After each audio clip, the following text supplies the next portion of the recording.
Hello, this is the luckiest maths teacher in the world. Thank you so much for tuning into this video. By the end of it, you should be able to use polynomial long division. So let's look at where we might use it. So let's look at this problem here. Let's say we want to factorize this polynomial here.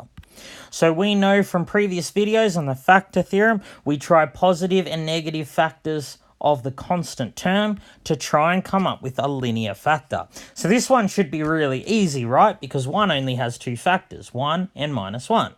So if I substitute f of 1, I get this. And putting that on our calculator, we get 0. So what that means is x minus 1 is a factor. But if I evaluate, for example, f of minus 1, well, that actually doesn't equal 0. So x plus 1 is not a factor of fx. So why is this a problem? Well, we've now run out of numbers to try. There's no other factors of 1. We've only come up with one factor. Because x minus 1 is a factor, it means I can write this. It means that there is some polynomial I can multiply by x minus 1 to get this here. But the factor theorem won't allow us to find any more linear factors, so we don't know what this polynomial is. Polynomial long division will tell us what this polynomial is. We're going to perform long division, dividing this polynomial by this, which will leave this. So we know that because this is a linear factor, the polynomial I multiply it by must be a quadratic. So it must be something times x squared plus something times x plus something. So essentially what we're going to do with polynomial long division is find these coefficients one after the other. So we start off by writing it like this. So this is saying, how many times does x minus 1 go into this polynomial? So we're going to perform operations with this leading term. So we start by saying, what do I times this leading term by to get this leading term? What do I times by x to get x cubed? And of course that's x squared. So we write that up here. Note this is like a 1x squared. So essentially what we found is that this first coefficient must be 1. Now we have to calculate the remainder. So when I multiply x squared by x minus 1, I actually get x cubed, x squared times x, and then x squared times minus 1.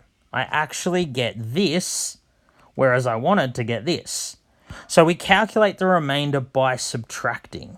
So x cubed minus x cubed is 0, minus 3x squared minus x squared is minus 2x squared. I'm off by minus 2x squared. So whenever I calculate a remainder, I divide it by the leading term. So I go minus 2x squared divided by x. So that, of course, just gives me minus 2x. So I've found that this coefficient must be minus 2. Once again, I want to calculate the remainder. So I bring down this 3x, and I say, what happens when I multiply minus 2x by x minus 1? So minus 2x by x, minus 2x times minus 1. So I wanted to get this, but I got this. So I'm off by x. I'm subtracting again.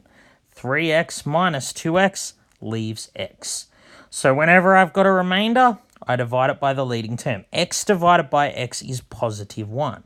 So I've actually found that this last term is positive 1. So now I'm just going to check the remainder again. I'm going to bring down the minus 1. What happens when I times positive 1 by x minus 1? Well, I just get x minus 1. So subtracting here to find the remainder, I actually get 0. And that's what I'd expect. I should get a 0 remainder because I knew that this was a factor of this. So then I'm done and I've actually factorized this polynomial. So, of course, this quadratic here is the same as x plus 1 squared. So it turns out that x cubed minus 3x squared plus 3x minus 1 is actually just x minus 1 cubed. That's why I couldn't use the factor theorem to find other factors. There is only one factor. It's just repeated. All right, let's do one more example of polynomial long division.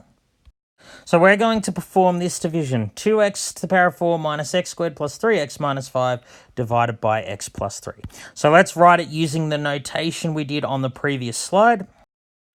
So see, our original polynomial was kind of missing an x cubed term. You need to account for that when you're doing the polynomial long division. So if I don't write the x cubed term, it'll just mess everything up. So we're going to follow the same process we did on the previous slide. So we start off by saying, how many times does x, leading term here, go into the leading term here? What do you times by x to get 2x to the power of 4? And of course, that's 2x to the power of 3. Now I calculate the remainder. 2x cubed times x, and then 2x cubed times positive 3. Once again, I subtract to find the remainder. So 0x cubed minus 6x cubed gives me this. Whenever you found a remainder, you divide by the leading term. So minus 6x cubed divided by x gives me minus 6x squared.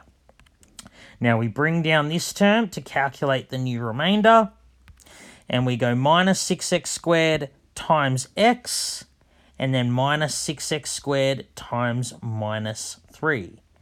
And we get this here. So once again, I calculate the remainder by subtracting. So minus x squared minus 18x squared gives me 17x squared. Whenever you've got a remainder, divide by the leading term.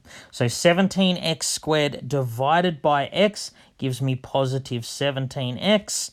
Once again, we bring down the next term and we calculate the remainder. So I go 17x times x and then 17x times 3.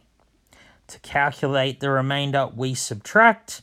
3x minus 51x gives me minus 48x. So now remainder divided by leading term. So minus 48x divided by x is minus 48.